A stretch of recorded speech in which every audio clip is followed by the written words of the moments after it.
Hi everyone, Nigel here with you. Welcome back.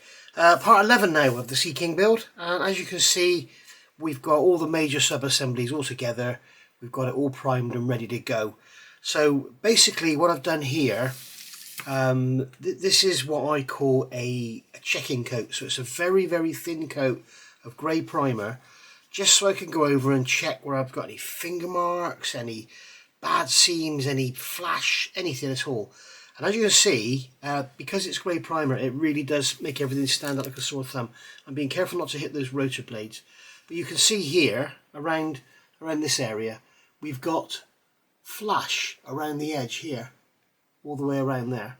We've got, in here you can see I've managed to make a sanding mark in there. I don't know if you can pick it up on the camera, but there is actually like a divot in there, so we're going to have to fill that and blend that back in. You can see we've got a line there where the seam is. We'll have to deal with that. Going along here, everything looks good. It's all sort of gaps and stuff don't matter because it's all separate panels. Across the top here, it's all looking very nice. It does look like we may have a slight seam line there actually. I'm not sure if that's actually a seam line or if that's actually part of the moulding. I'll have to check that out. I'll probably leave that because it looks like it probably is a panel in there anyway. I noticed under here we've got a bit of an issue. We've got a seam line there and there, so we have to deal with those. And then also on the tops here of this rail, you can see I've got gaps in there that need to be dealt with, so I'm going to have to put some super glue or something there, I think, and then get in there with a tiny sanding stick and sand it out. If I put Mr. Surface in there, it's just going to keep sinking back. So we'll use the super glue. I'll be careful here, I keep pushing this sponge in. So what I'm tempted to do actually is take this sponge out rather than push it all the way in. This is what I put in there to mask it while I did the priming. So we'll pull that out. There we go. You can see it does a great job with just a piece of sponge, just cut to the right size, slip it in the hole, job done. Okay. I don't quite know what we're going to do when we come to putting the red paint on. I'm not sure where the red comes up to. The red goes beyond there, so if I leave the sponge in place, we'll get a rough finish on the edge of the paint. So I don't know what I'm going to do there. I'll probably put a piece of paper in there or something, so we don't get this a rough edge down there. But all in all, it's you can see it's really nice. And I have only one criticism of this model, and it's because I was on Moss's live stream last night on Monday, and we were talking about slide moulding. Apparently Airfix try to avoid slide moulding like the plague because it's the most troublesome part of moulding, which I can agree with. Moving parts in mould tools are a pain in the bum. The Japanese have perfected it, you know, people like Bandai and stuff, Tamiya, they've perfected it, but a lot of people don't like using it. A lot of it's down to cost and reliability, but you can see here all this riveting. It's gorgeous. It goes all the way up the side, and then it just stops. Here you can see it just stops. And that's because it's not slide molded. You can't physically mold a rivet indentation in there from a tool that's travelling in this direction. So we were talking about it last night on the live stream. Easy just to put the rivets in there if you want to. I've chosen not to bother. The other thing Alex was suggesting was they could have made the top section as an individual part that went down, and then you'd have had a seam to deal with. You know, it's pays your money, takes your choice, but it's going to be easy to add some rivets in there should you want to. I'm not really worried about it on this one, and this is an out-of-the-box build anyway, so I'm not really making too much fuss about things. So that flash on there is going to be easy to deal with. We'll just take a 1000 grit sponge. I'm just going to wipe that over a few times. So that's that gone. I'm not sure if the flash is there from me sanding it, probably, or if it was from the mould. I think it's probably from me sanding it. So we just soften that very sharp edge slightly. It is a sharp edge in reality, but we can just very slightly soften it. Right, here we go. Thank you for all the guys that sent me pictures of this area. It would appear that the whole thing is like it's flat across the top, and there's no seam line down here by the look of it. So I've got some more. I actually riveted out to the edge and put the panel lines in. It looks like I've got to just sort of just get in there with a scriber and just sharpen up that a bit on the outside edge. I don't know if I can do it with a pointed tool. But no, the pointed tool wants to run off at a tangent. There we go.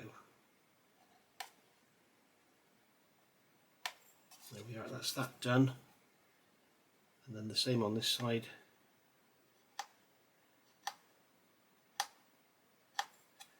There we go. When it's painted, it'll all look great. This is all going to be covered in soot and dirt and everything anyway. I've also noticed we've got a fairly nasty gap down in there, which I'm going to fill because it's quite visible even when the rotor's in there. That's going to be quite visible and a point to be looked at. But other than that, I think we're good to go. I'm going to put some super glue in there. I'm going to put some super glue in there, and I'm going to put some along here, and then we'll sand it out and everything, and just blend it out, and it will be good to go. So I'll get that done, and I'll see you back. I also need to paint these steps silver, ready for the chipping, because I want to wear the black paint away down to aluminium, and I'll see you back when I've done that. So see you in a minute. We're back. So this is days later now. We're just coming to the end of a really hot spell, I believe, and I'm sort of editing this bit into the video. So in a minute, you're going to hear me talking about the hot weather, not being able to do any painting. As we can see, the helicopter is still in primer, but it's been way too hot to even think about painting. So I've brought the camera in a bit, and we're going to do some chipping on here. I've also done this upper door as well. If you remember, there's that great big seam around the clear part, and as you can see under, I've masked off the window. In fact, because we're finished, I can actually unmask this now. So I can unmask this inner window, and you can see that what we've done, instead of having that huge great glazed panel inside to look at, we've actually just got the actual size of the window externally. So that's pretty cool, and it looks like we've got some paint bleed under there, so we can get a cocktail stick and just scratch that off, just like so. Oh, it looks like it might be on the outside actually. In fact, it's probably magic marker from what I've got around here, and it's out on the outside. So we'll leave that for now. So that's the door done anyway with the window, or the upper door should I say. So the lower step, if you remember, I sprayed this with LP70, I think I sprayed it in LP70 gloss aluminium. Then I had a coat of, left for 24 hours, then I had a coat of hairspray, left for 24 hours. Then I had a coat of the grey. Sorry, again, another coat of hairspray. Then it's had a coat of the grey. I can't remember if I used XL8, it's 53 or 54. They're very similar colours. Same as I used on the inside anyway. And you can see under here, you can see the silver here where it's breaking through the paint. And then I've masked it again, hairsprayed it again, and then sprayed the steps in black. So we should be able to go through the black to the grey and then through the grey into the silver. So we should get a nice gradient between the two as long as it's worked all right. So I'm just going to get a drop of water on the bench over here, and then I'm just going to literally wet everything. I think we'll do a bit on the sides as well because they probably would have got a bit chipped and scratched as well. There's Jess sat in the garden having a go at the world.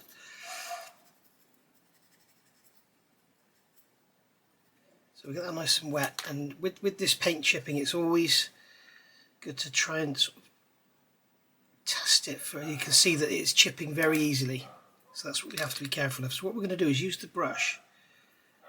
Let's see if we can brush this paint off. If you haven't seen this before, go back and have a look at in the interior stages, and I did this in the interior stages as well on the floor.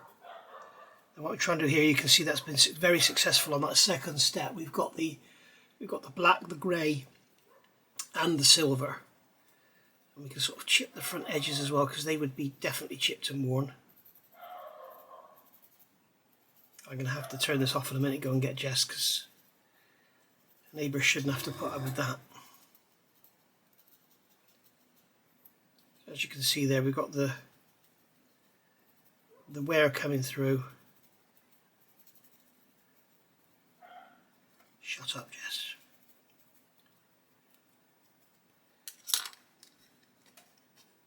And for those of you that are wondering about Jess, today is the 11th of September.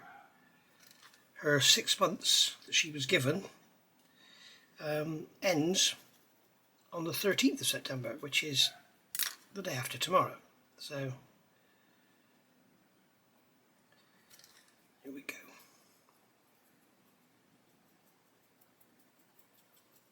I just want to chip these corners as well. Maybe I can chip some of this here.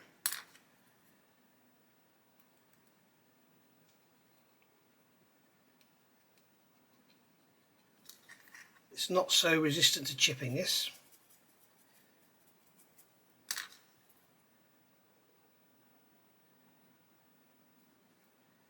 Sorry, it's more resistant to chipping, should I say. You can see there the effect I'm trying to get. I'm just trying to add some scratches and little areas of chipped paint. And just sort of scuff up and knock corners just to kind of add a bit of wear. And then we put a wash on and some dust and stuff. And it'll all look sort of used and abused. And I'm guessing in the back there would be chipped as well, wouldn't it? Where their feet, where they kick the...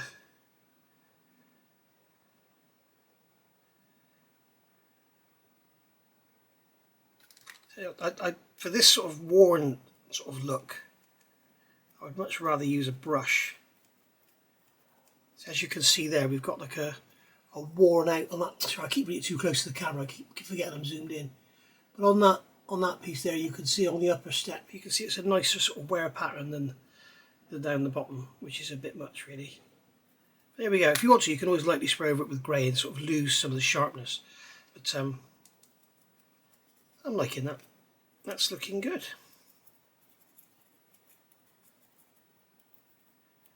And there we go. So there you can see that's our steps worn away and chipped.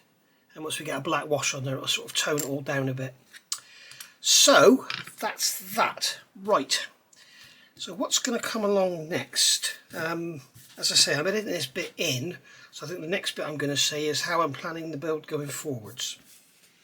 The weather conditions, which aren't helping at all, and also look at the painting guides. I've found some mistakes in there, and also talk about alternative paints if you don't want to use the recommended Humbrol colours. So thinking about moving ahead with the build, we've got all these antennae and things to go on the bottom, as you know here. We've got all these little antennas and bits and pieces of greeblies, which obviously if I put them on are just going to get broken off when I put the model down. So what I need to do is think about going forward, how am I going to prevent them from being broken? So I'm going to need to think about getting the undercarriage on. So I'm going to look at getting the undercarriage built up, but not exactly do it in the way Airfix is suggesting. What I want to do is build the undercarriage up without the wheels and have it in the undercarriage paper, have it so I can take it out, which will make painting the wheel bay and masking it a lot easier. We also need to paint the end here chrome, which we will do. So if you don't know what my plan is, if we have these fitted to the actual main airframe, it's going to make it very difficult to get paint down inside here and everything. So what I've decided to do is to paint the wheelbase, mask them off, paint all of this red, or probably paint this grey. No, paint all of this red, and then we'll mask off here and we'll paint this grey, and then we'll mask off here. We'll paint this grey first, sorry, mask off here before we do the red. The tops of these have got to be red, the bottom's got to be grey, so there's some more masking. So it's going to be a lot easier to paint these actually off the model and then fit them. We may also come in and put some paint around here of the correct colour. I believe that's going to be grey there. And then what we can do is fit these. Okay, so we've already got grey paint in there.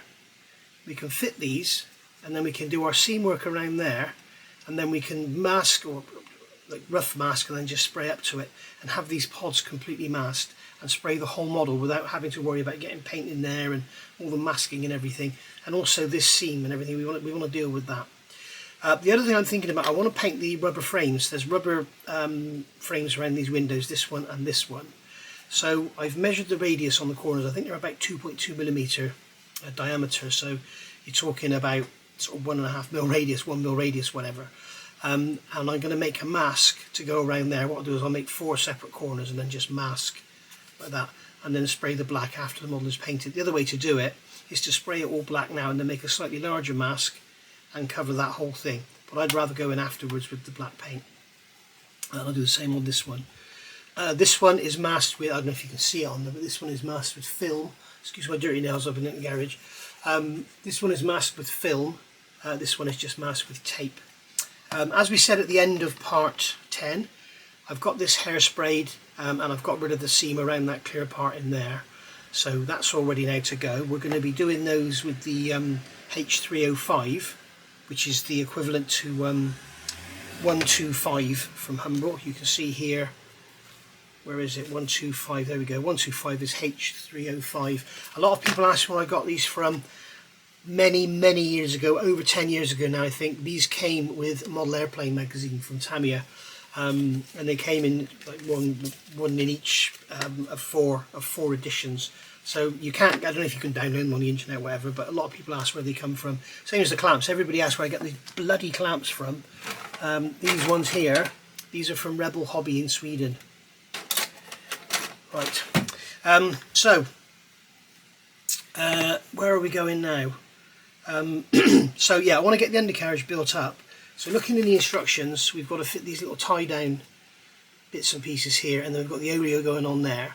I'm not going to fit the oleo yet because it's going to make it a lot easier to paint and mask that little shock absorber part there. Let's get my knife. This little part here is going to be chrome. Okay, so if we put the oleo on,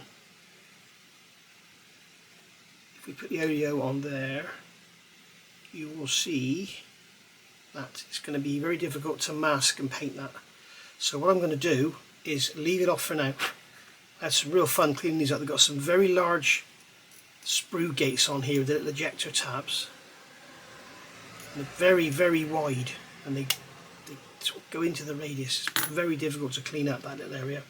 So we'll leave those oleos off for now, and then we'll fit those afterwards. In fact, no, we'll just go on and fit them because I'll have to get around masking it. I might even just paint these bits silver because they're going to be very hidden behind the wheels anyway. Where's the wheels? Here they are. They're going to be very hidden in behind there, so it's not really going to be seen, to be honest. So we'll just probably paint them silver. So we will fit the oleos. So we'll go on and build these legs up. So we've got to put those on and put those little oleos on, and then I'll come back and see how we've got on. Okay, so I've assembled the legs. You can see we've got the little tie downs on the sides there. They're very nice indeed. And we've got the oleos on the front.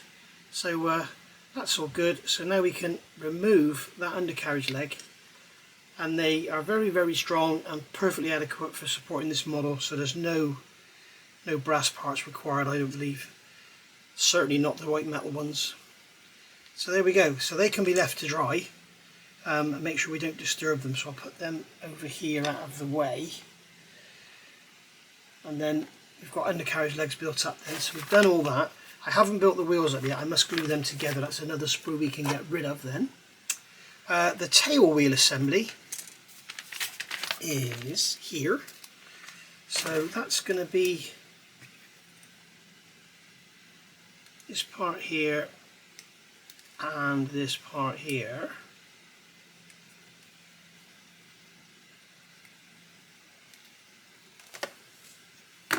Get our sanding stick and just clean up those sprue nibs.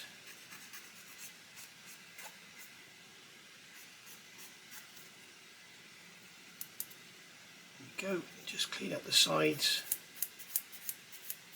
There's a bit of a mould seam going on there, so we'll scrape that away as well.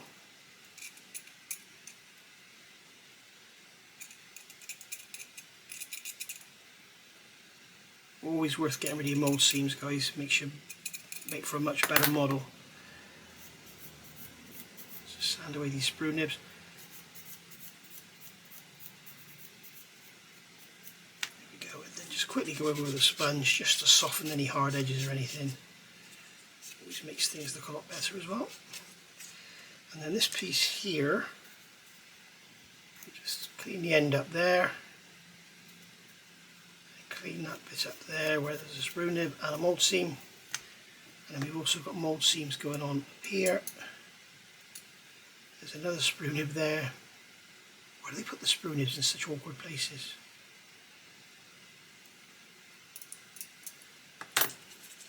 Just clean that up with a sponge. And this is going to go together. Okay, so again we're going to need to assemble this on the model, I think. Oh no, it's like, okay, we've got that piece there. Right, so we've got a socket on the end of there. I've still got a mould seam in there.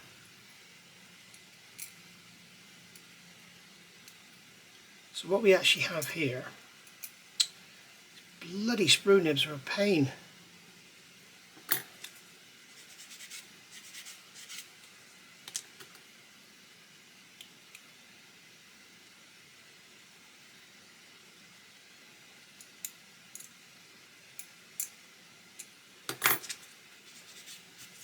Right, so what we have here is we have a little socket in there and a square socket, so we're going to put a drop of cement in there and a drop of cement in there, and then we can drop this in just like so, like that. So that's how that's going to go. I'm just going to get some extra thin on there to tidy that up. Okay, so that's our tail wheel leg done. Again, I'm going to get some extra thin down the side just to tidy that up where we've got sanding marks and stuff.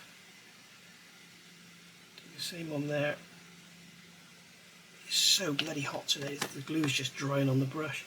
So we'll put that out of the way and let that dry.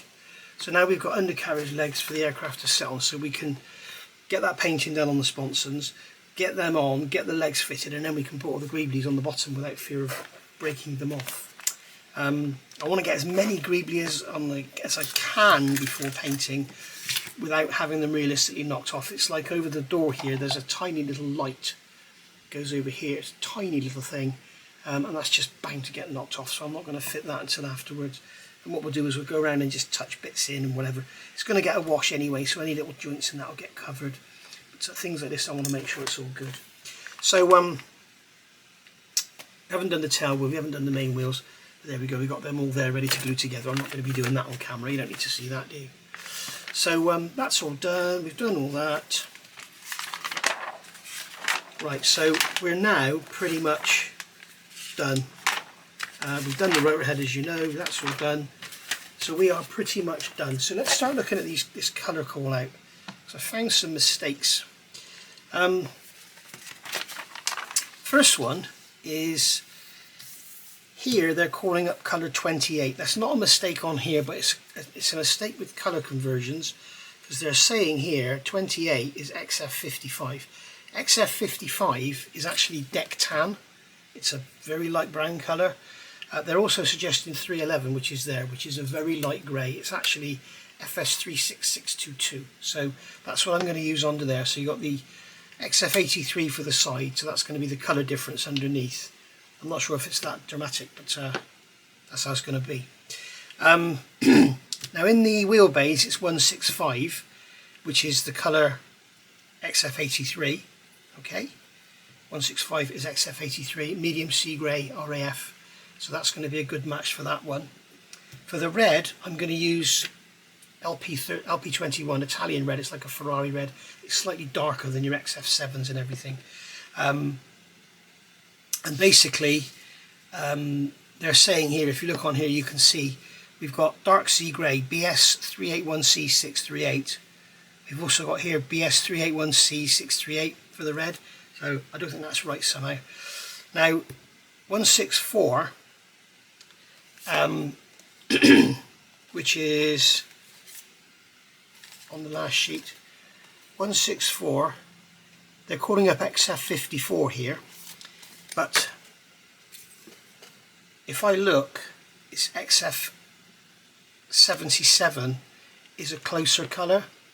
They're also calling up H331, which I've got here, so I'm going to use that because that's sort of in between the two. These colour conversions are all a bit, they're all sort of a bit close really. But the thing is, these got in the sun, they got faded, they got dirty, they got knocked about by salt water and everything. So that's the colours taken care of. So the underneath I'm going to do in 311, which I think I might actually go for XF19 or something, because I think this is a bit too light. XF19, I think that's more like it, guys. I think I'm going to use XF19, so that'll be on the sides and that'll be underneath. So I think that's probably more like it.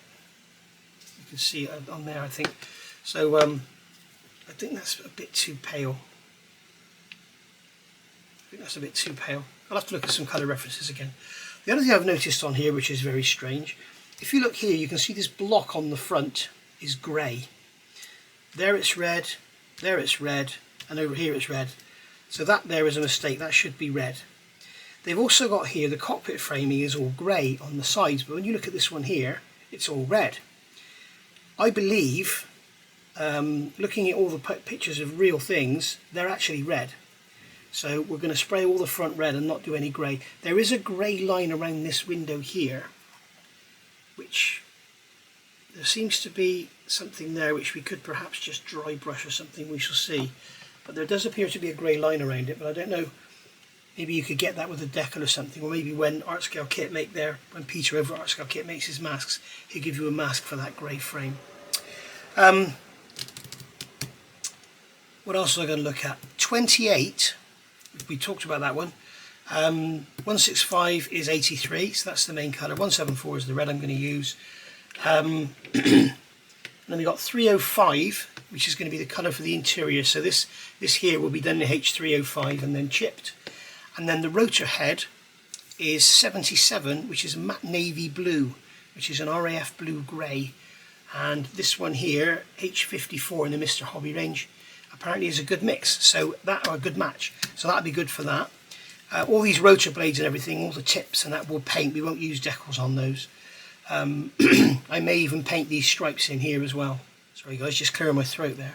So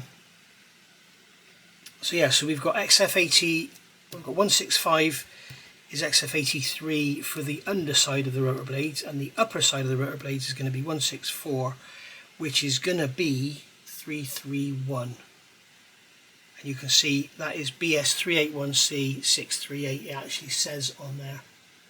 So Great Britain Harrier Jaguar ETC, well they've missed off CK, haven't they? So that's going to be the top of the rotor blades, and also in the no, not in the wheelbase.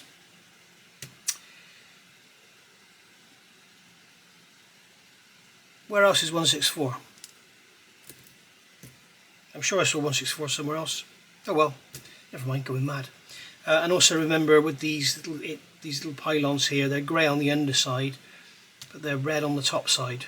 I'm not sure if that's correct, I'll have to check my references. Because there's mistakes going on, it's got me looking at everything, I'm not really sure. The other thing I'm noticing on a lot of images, this dome here appears to be a slightly lighter grey than the rest of the fuselage, so I may actually do that as well. We shall see. But let's say all these tips and that will be painted. So I need to get on with some painting. The trouble is, today is like 30 odd degrees and it's just too hot to paint. I've tried, I mean I did some Mr. Surfacer earlier and it was just drying on the brush. I could not believe it, it was just drying. So yeah, today is the 7th of September 2023, so I have got a bit behind.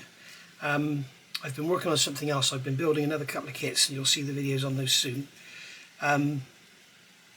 But yeah, so we'll have to leave this for now and then come back when the weather's cooled down, or I might start doing some painting at midnight or something, so we shall see. The other thing I've got to look at is what colour this area here is.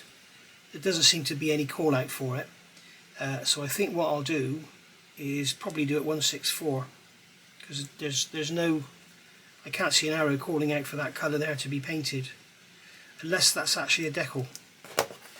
Let's have a look at the decal sheet. Decal sheet if you're in America. Oh, it's a decal, that's alright then. So that's okay, we may actually mask and paint that to be honest, but saying that, these are cartograph decals so they'll go down lovely. So that one is 143, yeah, so we're using the grey on the sides as well rather than the black. So there we go. Right, so I'll see you when we're ready to do some painting, or probably when I've done some painting, and we'll go from there. Just before I go guys, I decided to fit these legs. We've already built up the winch that goes on the side.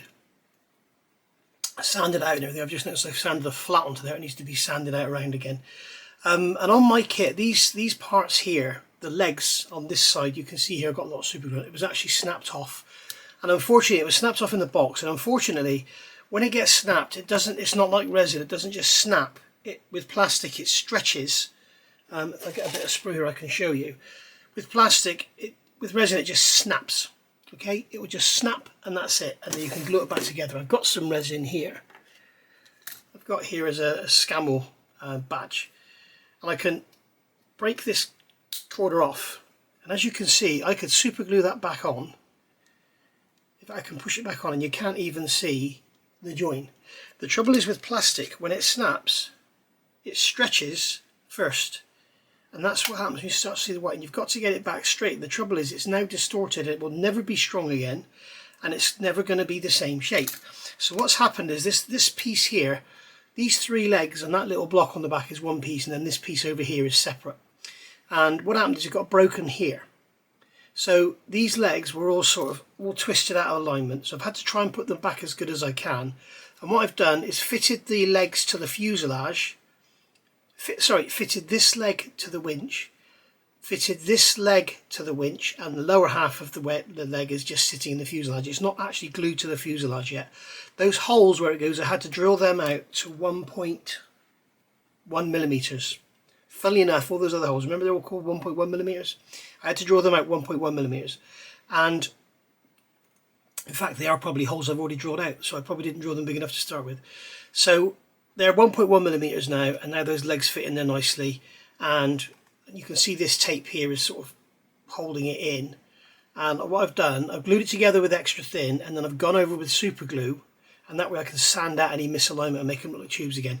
If I could be bothered, I would remake them with brass rod. It would be stronger and it would look much nicer, but I can't be bothered. So there we go. So if I were you, when you get your kit, have a look at the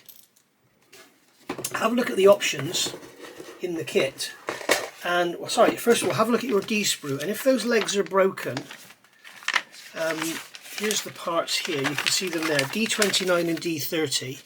And if they're broken or stretched or distorted, I would go for an option that doesn't use this, and that'll be option B, which is, I believe, the Royal Navy blue one. Nope, that's option A. What are they saying here? A, C and D uses the winch.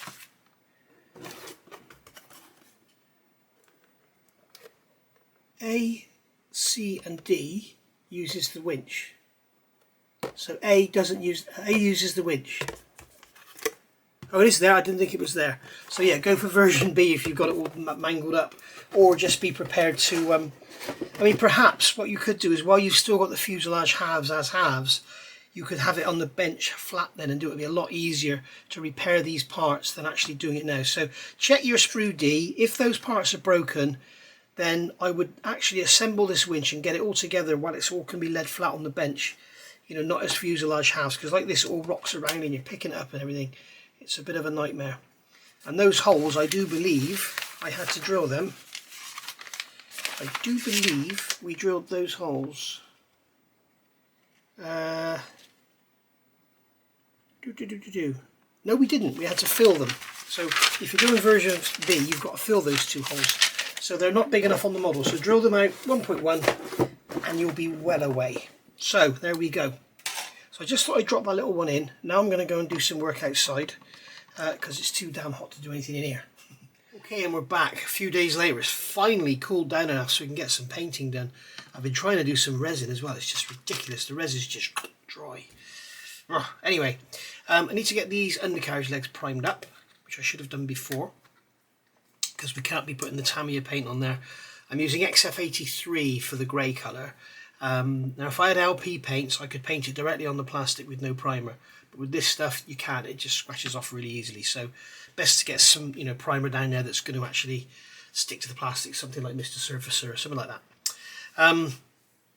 So I've sprayed the bottom of these arms here with the XF83 in readiness to mask them up and then paint all this area here red. And I've also painted the wheelbase XF83 because that's what the instructions call for. I found another error. I think I mentioned this before.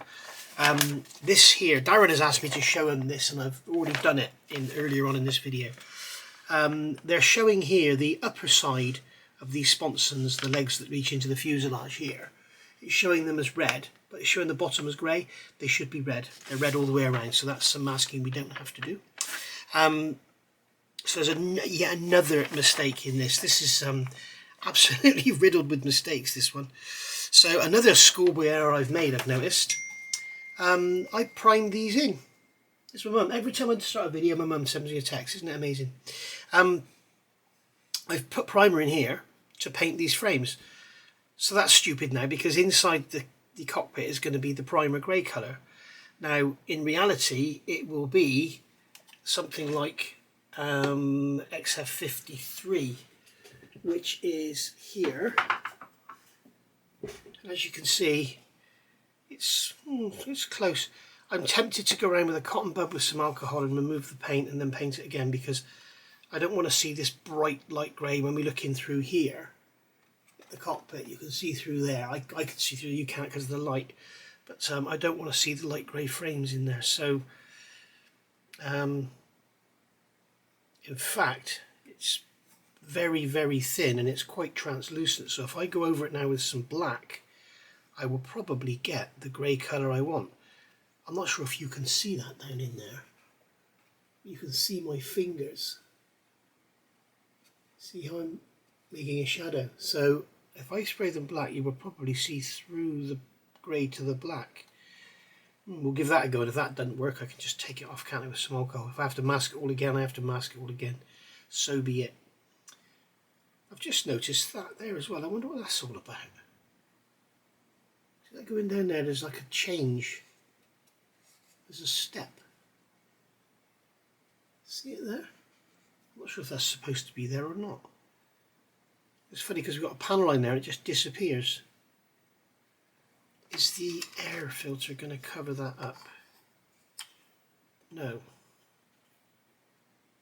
I'll have to have a look at that. It's a bit weird. I'll have to sand that out, I think, and then extend that panel line out. We shall see. I'll have a look at that in a second. So anyway, I better go and answer this text message. I'm going to wait for this to dry because I've also found in these wheelbases got some horrible gaps, got steps down the side here, there's some gaps. So I'm going to get rid of those with some Mr. Surfacer and then we'll paint over them again. There's always something in there.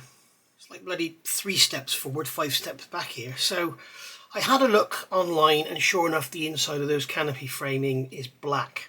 So I actually went around with a cotton bud with some Mr. Surfacer with leveling thinners, removed the grey and then sprayed the black. You can see my piece of foam here cuts a fill in the door. So we can take this out now. And we've got the black on there. And I'm going to have to go over it again with grey. So we can see now when we look inside. If you can see in there. We've got the canopy, you can't see in there because of the light. But we've got the canopy frame is now all black. So that's cool. In fact, I might go over it again because it looks like it's a little bit thin. I can see. Oh no, it'll be okay. I think it'll be okay. It'll be fine. I'll probably go over it again with a bit of black and then a bit of grey primer. What I don't want to do is have it pre-shaded. So what I'm going to do, I've gone around these windows with the black as well, so that anything we see from the inside, we'll see black rather than grey if there's any sort of the edges sticking through. Remember, these windows are tinted as well, so you can just sort of see in there. I'm not sure if you can see in there.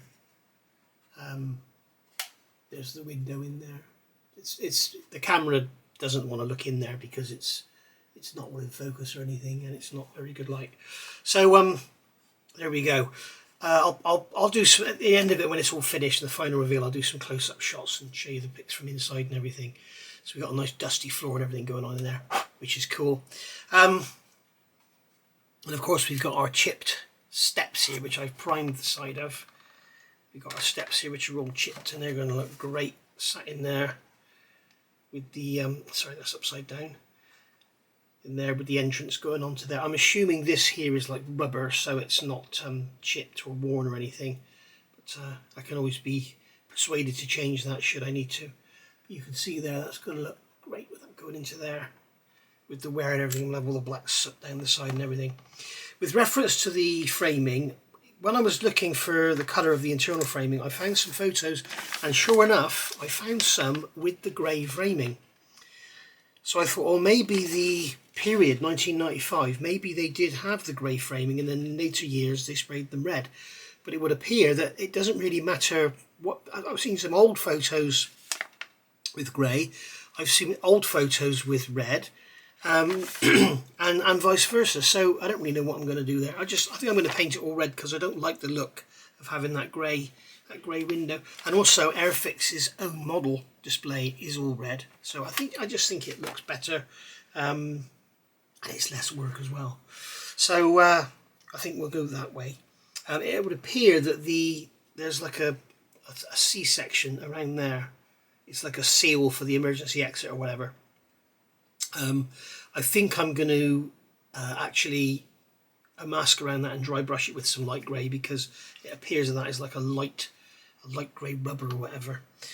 So that can go back in there. I've also primed the wheels, sanded the joints out and primed the wheels in black, so they're good to go. We can just paint the centers of those then in the XF83 when we do the wheelbase. I've done the seams in there, and I'm going to paint them with XF83. I'll give this area here another coat as well, I think, and then we'll be masking all this up and spraying it red. In fact, it'll probably be easier to spray the red first, and then I need to do some sanding there as well. I need to blend that out, it's got some marks in it. But I need to, I think it'll be easier to spray the red first and mask around, and then do the grey. May do it that way instead, actually. So there we go. I've got to wait for this paint to dry on here before I can mask it. It's still a bit tacky. The idea here is I'm going to mask that, spray this red, okay, and it'll all be red, and then what we'll do is fit it, and we can deal with this seam here then, and then spray the model as a whole. With regards to the winch, if you remember, I had a nightmare with the winch. It was ages ago to me, but it was just a couple of minutes ago for you.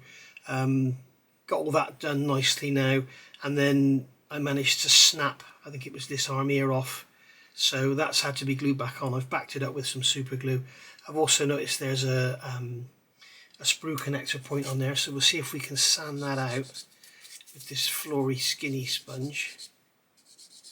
I just put some, this is so fragile. If I wasn't building this out of the box, I would replace these with wire, with brass rod. There we go.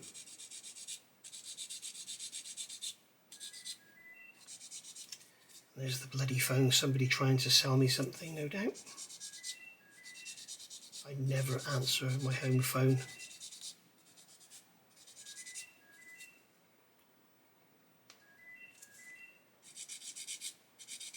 There we go, that looks better.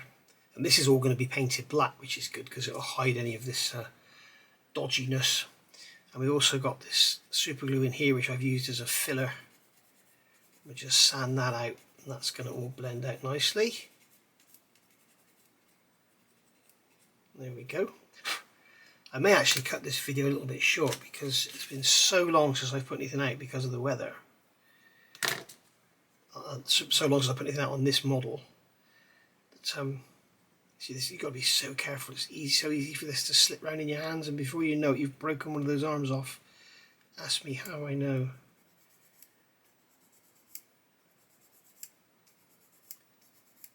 There we go. So fragile. I think I'm going to leave it at that rather than try and deal with that in the middle there. I'll just see if I can just maybe remove some of the raised.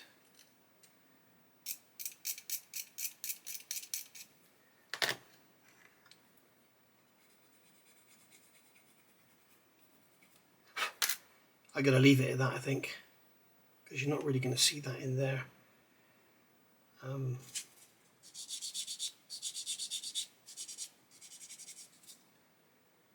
There we go. So I think we'll leave it at that. That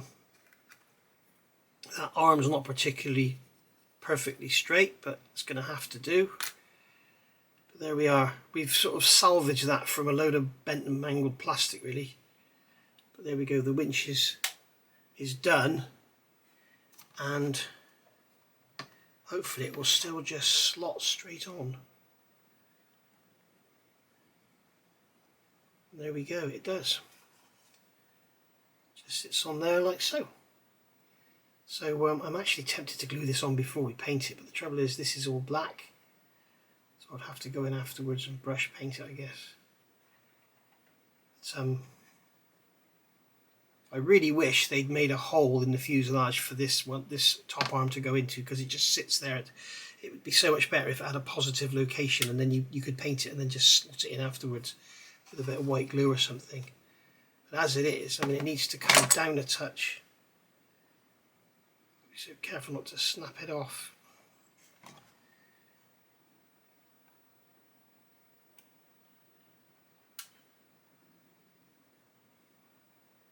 There we go. So yeah, I don't know how I'm going to get around that. So it's going to have to be glued in place after all the painting's done, and then I guess I suppose I could paint the main thing and then just paint the arms in with a brush afterwards. I didn't choose the easiest option, did I? The other thing I could do is go with the drill and just elongate those holes and take the springiness out of it. I think I might do that actually. Let's grab a 1.1 drill. Somebody asked where I got these drills from in another video. These things here, guys, are a waste of time. I'm sure I've said it before. They're no good at all.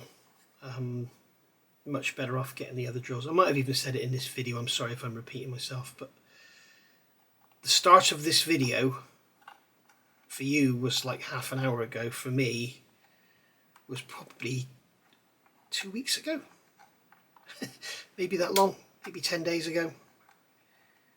So yeah, it's difficult to remember what you've said, which is why you'll hear a lot of these YouTubers who do like you know, a full build of a model in a 3/4 of an hour video. They'll sometimes repeat themselves because, you know, 20 minutes into the video for you is 6 weeks ago for them. That's better. It's got less spring in it now. Yeah, I'm going to have to fit this before painting because otherwise it's just going to make a right mess of the paintwork. Ugh, dear, dear, dear. Right. So I need to get this primed in. I'm going to get this painted in black again, and then I'm going to get some grey primer over it all, so it's all the same colour, so we don't get any pre-shading effects. I don't want any pre-shading on this actually. I'm just going to do it all post, I think. I might change my mind. We shall see. Right, see you in a minute. And there we are. Overdone with the grey now, with another coat of black to get it all nice and black on the inside. And as we can see now, well, you can't see, I know you can't, but if you look in there, we've got black window framing, so that's good. That's good. We've got a nice tinted glass on the top as well. So I've also gone over there, and I've gone over there. I've left this here black because I do want a bit of pre-shading up in that area. But overall, it's come out really, really nice. I've got some work to do on the back here. I just noticed I'd forgotten about that. So we'll get some work done on that, and then we can start looking at getting the whole thing painted. Now obviously I need to concentrate on these first because these are going to have to be painted and then left to dry before we can carry on, and the LP paints do dry very quick. I've decided I'm going to use the Italian red because I think it's a sort of darker red. I think it'll look good on here. So we'll have XF83 for the main grey and LP21 for the main red. So there we are, and we've got 54 H54, which is navy blue, for our rotor head. So all in all, we are getting there.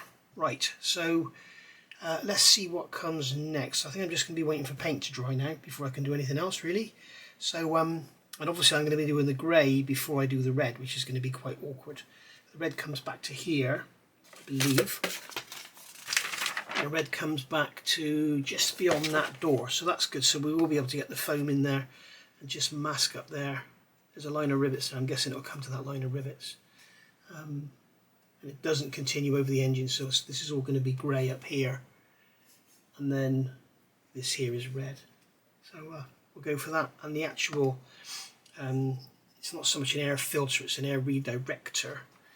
That's going to go in there. That's grey as well. So, oh, and the other thing, I did remove those lumps. They're just mould imperfections. And I've just redone the rivets after the primer, so that's why those rivets look a bit pronounced. And you can see I've scribed in the missing line as well. This sort of bit here is moulded in, and then it just stops. So I've just scribed that back in. And then when we got a lot of it gets covered up. I wanted those lines to continue up and not just stop. So there we go. You can see it's a big improvement over what was there before. I'm hoping this masking tape is still working well. Right, so let's think about doing something else. In fact, I think I'm going to call it a day for this video. We've covered quite a lot. But I think I want to call it a day so I can get something out there, because a couple of you were asking where the Sea King videos are, and you know, with my propensity to walk away from projects, I know you might think I'm getting fed up with it. I'm not. I'm absolutely loving it. I just haven't been able to work on it because of the weather. But now I can. So yeah, I think we'll call that a day for part 11. It's been quite a short one, about 45 minutes I think, rather than the usual sort of hour. But at least I can get something out there for you guys to watch over the weekend or whatever. So thank you for watching. Thanks for taking the time to tune in. If you haven't already, please subscribe. And if you hit the notifications bell, you'll get notified when I put another video out. So yeah, thank you for watching. See you all soon. Bye for now.